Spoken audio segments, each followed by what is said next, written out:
Difícil de creer. Son considerados los magos de la era digital, ya que son capaces de lograr con una computadora cosas que la mayoría de las personas les parecerían imposibles. Estoy hablando de los hackers, así que conozcamos sus historias difíciles de creer. El término de hacker se puede aplicar a todas las personas que tienen un conocimiento avanzado de las computadoras y las redes informáticas.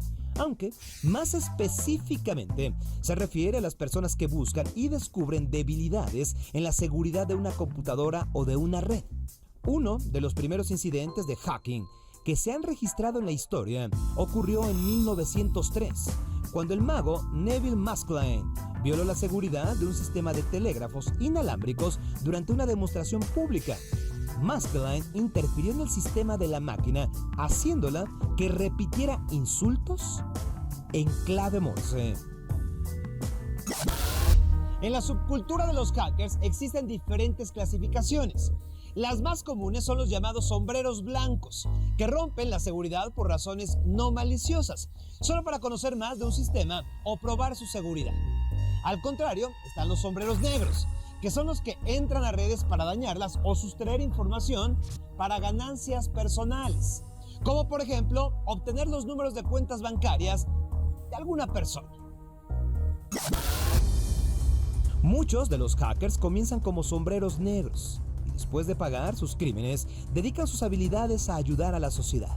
Tal es el caso de Kevin Paulsen, quien ahora es editor de una revista de informática, pero en su juventud hackeó un sistema telefónico para ganar un concurso de una radiodifusora que le otorgaría un automóvil Porsche a la llamada número 102. La trampa de Paulsen funcionó, pero fue descubierto y condenado a 51 meses de prisión. Ahora, ya reformado, Paulsen volvió a hacer noticia en el año 2006 cuando logró identificar los perfiles en una red social de más de 700 pederastas. Y gracias a su investigación, uno de ellos, Andrew Lubrano, fue detenido. Convertirse en hacker puede ser un asunto serio y de consecuencias internacionales. Explico. En el año 2012, un hacker saudí publicó en internet más de 400,000 tarjetas de crédito de ciudadanos israelíes y amenazó con publicar 1,000,000 más en el futuro. En respuesta a esto, un hacker de Israel publicó más de 200 cuentas de ciudadanos saudíes. Gary McKinnon es un hacker británico al que la justicia de Estados Unidos culpa de haber cometido el mayor asalto informático a un sistema militar en todos los tiempos. A McKinnon se le acusa de filtrarse a 97 computadoras de la milicia de Estados Unidos y de la NASA y sustraer información de ellas. También se le culpa de haber borrado datos sobre armamento en una base militar, ocasionando la falla de 300 computadoras y entorpeciendo la distribución de municiones al ejército. Todo ello costó más de $700,000 al gobierno, pero McKinnon argumenta que solo se filtró en las computadoras porque buscaba información clasificada sobre ovnis que el gobierno podría estar ocultando. Se pidió entonces la extradición de McKinnon, pero fue rechazada. Por fortuna para McKinnon, que pudo haber enfrentado hasta 70 años de prisión si se le juzgara en Estados Unidos. Julian Assange, el fundador de Wikileaks, es otro hacker famoso al que los Estados Unidos han intentado arrestar por las publicaciones confidenciales de dicho gobierno. Julian siempre ha argumentado que recibió esta información de manera anónima, pero muchos lo dudan, ya que desde los 16 años demostró tener grandes habilidades como hacker. Difícil de creer. Difícil de creer. Escuchen el siguiente tema. Suena como a película de terror. Se trata de la bacteria Necrotizing fasciitis, que al invadir el cuerpo humano lo consume sin piedad. En un 73% de los casos, sus efectos son letales. En el menor de ellos, mata los tejidos. Entonces, descubramos las historias más difíciles de creer de aquellos que han tenido que lidiar con sus agresivos efectos. Bacterias come humanos. La fortaleza de una de las víctimas de esta bacteria carnívora ha sido sorprendente. En mayo de 2012, frente a la posibilidad de perder ambas manos y el único pie que le quedaba, la estadounidense Amy Copeland aceptó su destino con valentía. La joven contrajo el microorganismo a través de una herida cuando efectuaba un salto controlado desde un puente del río norteamericano Little Tallapoosa. Fue ingresada de urgencia a un hospital con insuficiencia renal y otros órganos ya dañados. Al poco tiempo le tuvieron que amputar una pierna, ya que el microorganismo le generó toxinas que le destruyeron el tejido muscular, adiposo y cutáneo. Luego, la chica universitaria se enteró que la pesadilla no había pasado, pues le iban a mutilar sus 2 manos y un pie para contener la infección. Pero, al mes de abandonar el nosocomio, la chica se propuso recuperar su vida. Pronto recibió 2 ganchos y una prótesis. Aprendió con rapidez a utilizarlos gracias a un intenso proceso de rehabilitación. Hoy día, su historia es motivo de esperanza y un ejemplo de lucha para quienes se enfrentan casos similares. Cuando la llamada bacteria come carne entra al organismo mediante una herida abierta, como en el caso de Copeland, no solo se da un severo daño en el tejido, acompañado de fiebre y un dolor insoportable. No, además, el microorganismo bloquea el suministro de sangre a las zonas infectadas, lo que a veces obliga a las amputaciones. El canadiense Percy von Lipinski fue otra víctima de la bacteria. Él estaba decorando un árbol de Navidad cuando se picó la mano izquierda con una rama. En ese momento, no sabía que este hecho le costaría muy caro. Sin embargo, Lipinski no le dio importancia a su herida, hasta que el enrojecimiento de la extremidad se expandió y entonces comenzó a sentir fuertes dolores. En un solo día, su mano había empeorado. Una vez en el hospital, este sujeto tuvo que ser llevado a la unidad de cuidados intensivos, ya que incluso podía perder la vida. No obstante, los medicamentos suministrados comenzaron a hacer efecto y uno de sus pulmones, que para ese entonces estaba afectado por la infección, comenzó a mostrar mejoría. Los cirujanos retiraron tejido muerto de la mano y por fortuna no tuvieron que amputarla, aunque tendría los dedos engarrotados por el resto de su vida. Sin embargo, un nuevo milagro se hizo presente, pues entre los 18 y 24 meses siguientes, él pudo vencer esa parálisis, al menos de manera parcial. En casos como el de von Lipinski, las lesiones son inofensivas hasta cierto punto, pero la infección puede desarrollarse aun cuando la piel no tenga lesiones y hay factores un tanto desconocidos que llegan a complicar el cuadro. Algunas veces la bacteria se reproduce muy rápidamente, esto en pacientes portadores del microorganismo, o bien se acelera el proceso si intervienen varias bacterias, desencadenando así en ocasiones la muerte. Otro caso lo padeció la estadounidense Lana Quickendall. Ella se ha sometido a 20 cirugías como resultado de esta enfermedad. La mujer estuvo sana hasta que dio luz a sus gemelos. Fue cuando los médicos que la atendieron se percataron que tenía un moretón en una pierna. Por la bacteria come carne. Nadie sabe cómo es que adquirió el microorganismo. Los especialistas explican que el riesgo de sufrir sus efectos aumenta cuando el sistema inmunológico de una persona está débil, cuando tiene otros problemas de salud, como diabetes o afecciones de riñón, cuando hay cortes en la piel, por efecto de algunos medicamentos o si alternamente hay alguna infección viral. Ante ello, la cirugía es el tratamiento más efectivo para retirar el tejido muerto. Pero, hay que decirlo, hay ocasiones en que se necesitan varias intervenciones quirúrgicas, como lo hemos visto. Es lamentable decirlo, pero la mitad de los pacientes ingresados por esta causa pueden fallecer, sobre todo si son personas de edad, como sucedió en Honduras, cuando 3 hombres murieron tras perder la batalla contra la bacteria carnívora. Esto en el lapso de 2 meses. En estos casos, es posible que la infección se tornara severa y entonces no hubo tiempo para que el tratamiento surtiera efecto. Difícil de creer. En 1966, el pequeño Thomas Reed, de apenas 6 años, y su hermano Matthew, de 4, fueron abducidos por extraterrestres y liberados después de ser sujetos de varios experimentos, pero la historia no terminó ahí. Las abducciones seguirían a lo largo del tiempo, afectando a más miembros de su familia, en uno de los casos más importantes del fenómeno ovni. Esta es la historia de la familia Reed. Difícil de creer. Todo comenzó cuando los pequeños hermanos dormían en su casa en el año de 1966, cuando de repente vieron una especie de esfera flotando sobre sus cabezas. De acuerdo a su descripción, estas esferas eran transparentes, pero emanaban luz. Los hermanos pensaron que eran fantasmas y entonces cerraron los ojos. 2 días después, las esferas regresarían. Ahora, los niños Reed se sintieron atraídos a ellas. Guiados por el extraño fenómeno, abandonaron su casa y se internaron en el campo que la rodeaba hasta llegar a una nave. Sí, a una nave donde los esperaban seres extraterrestres. A estos los apodaron como los grises por el color de su piel. Los grises entonces los introdujeron al vehículo. Los hermanos Reed afirman que no podían moverse, pero recuerdan varias imágenes extrañas como galaxias que les proyectaban en una gran pantalla.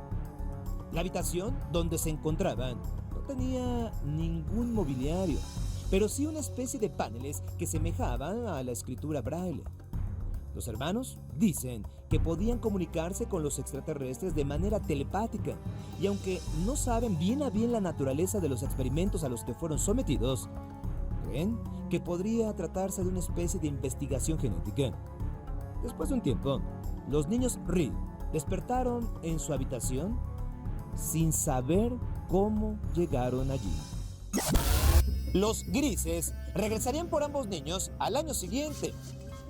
En esa ocasión, pudieron decirle a su madre, Nancy, quien les reveló un desconcertante secreto. Ella misma había sido abducida una década antes.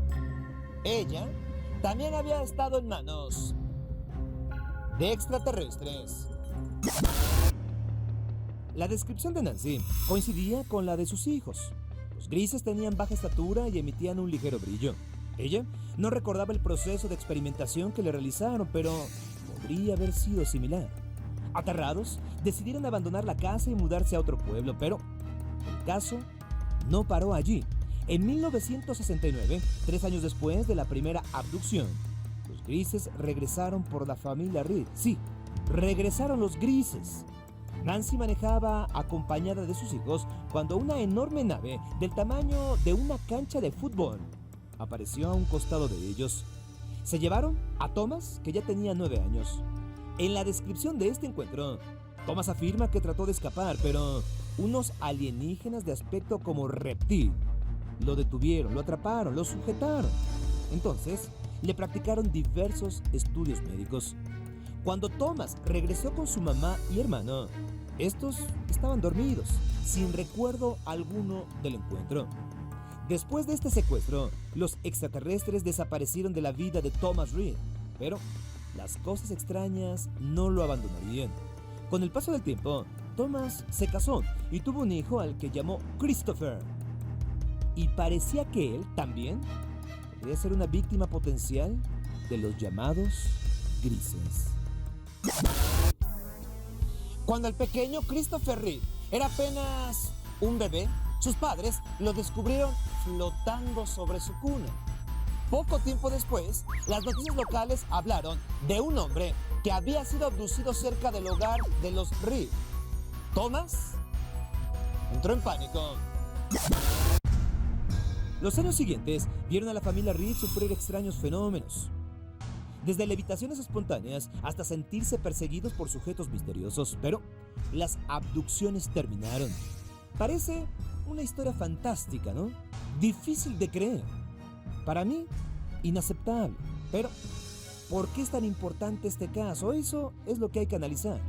Para empezar, toda la familia Reed ha sido sometida a pruebas en polígrafos, los detectores de mentiras. ¿Y qué creen? Todos la han pasado sin error alguno. Todavía más asombroso puede ser el caso de Christopher Reeve, el hijo de Thomas, quien tiene un cociente intelectual altísimo, uno de los mayores de todo el mundo, y además parece poseer capacidades de telepatía. Thomas, por su lado, piensa que las habilidades de su hijo y su mente genial son resultado directo de los experimentos que hicieron los grises en él. Estas abducciones se insertaron de manera profunda en la cultura popular de Estados Unidos e incluso influyeron en la película Encuentros cercanos del tercer tipo, que recrea el secuestro de un niño por parte de extraterrestres basado, sí, en los testimonios de la familia Reed. Difícil de creer. Difícil de creer. Él es uno de los personajes más reconocidos a nivel mundial. Un actor famoso por dedicar su vida a las artes marciales, por haber realizado más de 150 películas y en todas ellas haciendo cada escena de acción. Comediante, acróbata y hasta cantante de pop. Estas son solo algunas de las facetas de Jackie Chan, un personaje difícil de creer. Jackie Chan, cuyo nombre chino es Chan Kong-sang, nació en Hong Kong en 1954. Desde pequeño mostró una energía incontrolable, lo que le ganó el apodo de bola de cañón, que le pusieron sus propios padres, hay que argumentarlo.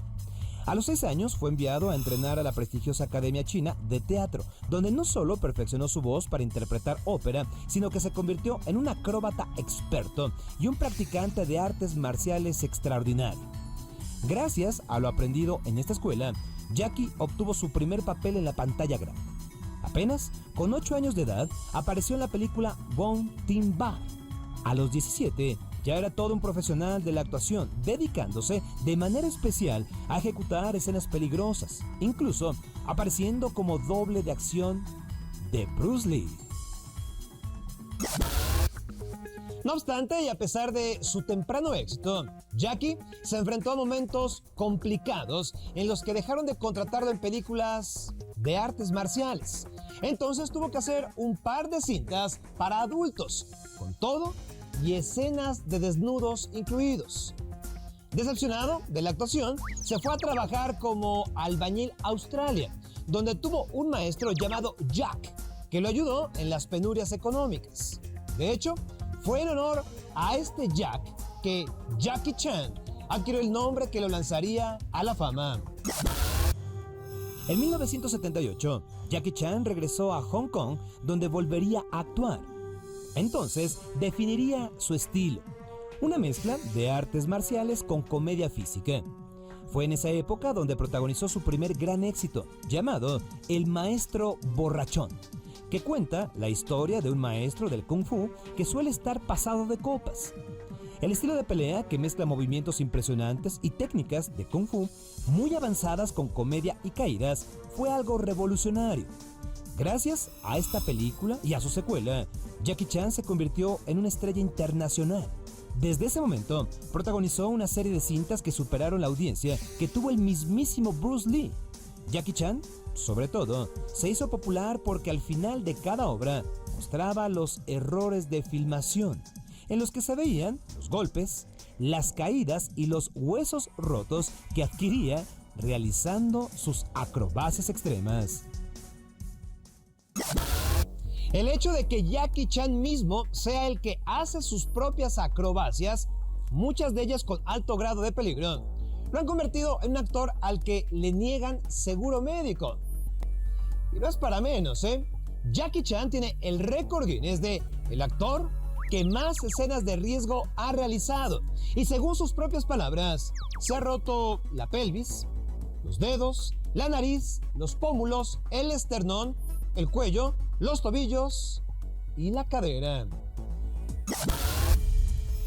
Una de las facetas poco conocidas en esta parte del mundo acerca de Jackie Chan es su popularidad como cantante en Asia.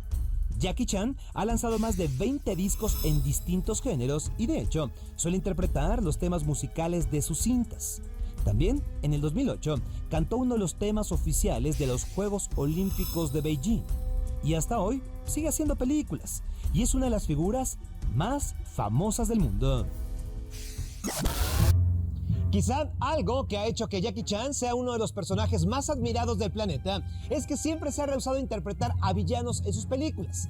Aunque en realidad lo que lo ha hecho inmortal son sus acrobacias, actos extraordinarios, difíciles de creer. Soy Sergio Sepúlveda, hasta la próxima.